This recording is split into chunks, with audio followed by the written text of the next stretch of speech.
Welcome back to Fast Market on the TD Ameritrade Network. I'm Tom White, and I'm joined by my co-host Kevin Hinks. But we're going to bring in our next guest, and that's going to be Harrison Sweeney, a research analyst at LikeFolio.com. Thanks for joining us, Harrison. It's good to be back again. Thanks for having me. All right, we've got Harrison here all week. Tesla is the name of the day here, almost getting back to those all-time highs. As far as LikeFolio goes, we know what Andy and what Landon Swan always talk about. They love Tesla because they own them, right? But their data's been pretty positive lately. What are you guys seeing heading into this earnings report? So you are correct that the data has just been phenomenal over the past year and a half or so, right alongside with the stock. But now, as we're approaching this earnings report, we're actually getting some more cautious, bearish signals from the data. And if you look at the demand chart, you'll see that earlier this year, we actually put out a bullish call, seeing the stock pulling back with purchase intent at a new all-time high.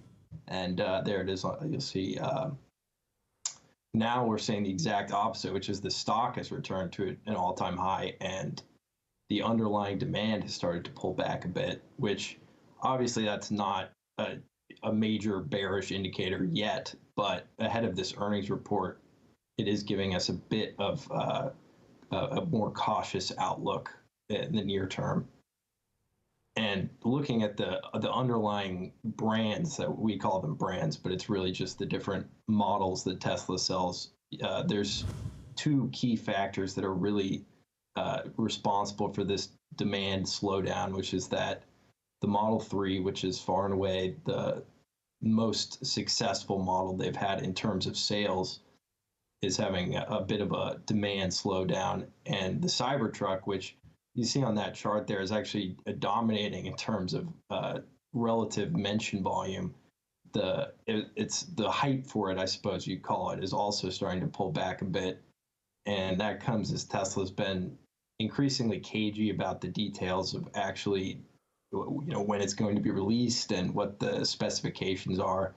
So those two factors are really probably driving this slowdown. And it's not majorly bearish, seeing as Tesla's production of the Model 3 has only increased.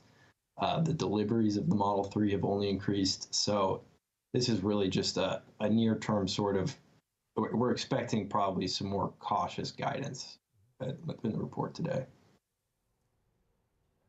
Harrison, the deliveries that they had, 241,000, they're beating a lot of numbers here. They're clearly dominating the electric vehicle market. But my question that some of our viewers may care about is, where is their competition? You've got General Motors, you've got Ford, you've got Toyota, you've got Honda, you've got Volkswagen, Volvo, all coming in, even Mercedes, and those coming in with some type of electric cars. Is there any one firm that is even starting to sniff Tesla in terms of competition? Or is this clearly right now, as we sit here in 2021, a one-horse race? Do you see any popularity of any alternative electric company emerging? Well, we do see some popularity growing, across the entire spectrum of car companies. Everybody's getting into the game. It's obvious that electric vehicles are going to be the future. We're seeing a strong increase in just generic consumer demand for electric vehicles. So it makes sense. And we're seeing great results from Ford in particular. Their Mustang Mach-E has been doing well, and also they just recently announced like a direct competitor for the Cybertruck, which is the F-150 Lightning. And BMW has done well with their I-Series, and even Hyundai, specifically their Ioniq, has done very well. But all that to say, Tesla still has just a commanding lead on the market in terms of volume, in terms of growth, just everything. They just have such a commanding lead that alone, paired with this, you see the trend in electric vehicle demand is just incredibly bullish still long term.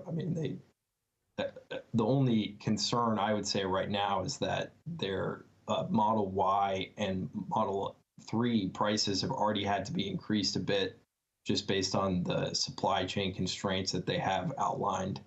But if they can manage to keep that in check and continue with their current levels of production, they seem like they're going to be the leader for years to come. Yeah, and Harrison, if you take a look at some of your data on the changes in purchase intent, that's kind of what I wanted to focus on, because basically, if you look at Tesla, they're about 14.5% of the total EV market as far as the percentage that they own, right, that they sell to. If you take it out of 100%, and VW is right below that, Volkswagen, at about 12.5%. So they're the leader in this space. But if you look at that chart, the changes, year-over-year change in purchase intent, we're seeing the Model 3 negative. That's a concern for me, because basically, if you look at Tesla, they are a Model Y and a Model 3, and all the other models barely sell anything. Cybertruck's still not, available, and the Roadster got pushed back also. But is that a concern in your data, and maybe why you think it might roll over a little bit, is because of those Model 3, purchase intent mentions are actually down year over year? Yeah, that's exactly right. The Model 3 is their key brand, and we are seeing it start to slow a bit. The consumer hype has been huge for that brand since it was first available for pre-order back in, I want to say, 2018.